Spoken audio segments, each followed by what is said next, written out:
Hello बच्चों, आज हम प्रश्नावली 2.1 का कक्षा 7 का क्वेश्चन नंबर 2 ले रहे हैं। क्वेश्चन है या प्रश्न है, 1 से C तक कुछ चित्र दिए हुए हैं, बताइए उनमें से कौन निम्नलिखित को दर्शाता है।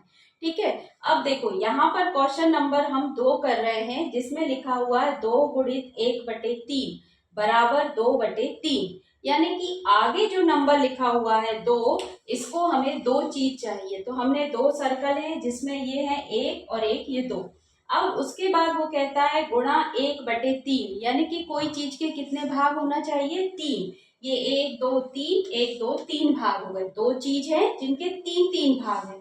अब ऊपर लिखा हुआ 1, यानी कि एक फील्ड होगा, तो ये हमारा एक भाग हमारा फिल है, यानी कि भरा हुआ है।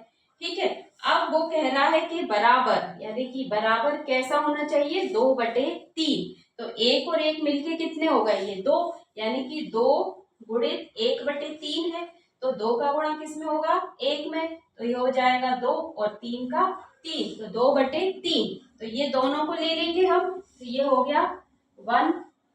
ठीक है, अब इसमें हमें 3 पार्ट चाहिए, 3 पार्ट हो गए और भरे। ये वाला भाग और ये वाला भाग दोनों ऐड हो जाएंगे, तो क्या हो जाएगा 2। ये हो गया भरा हुआ भाग। ठीक है, तो ये इसको हम लिखेंगे 2/3। 3 का मतलब नीचे जो लिखा है इसमें 3 भाग होना चाहिए, ऊपर 2 लिखा है मतलब 2 भाग भरे हुए होना चाहिए। ठीक है, तो ये इसका आंसर होगा।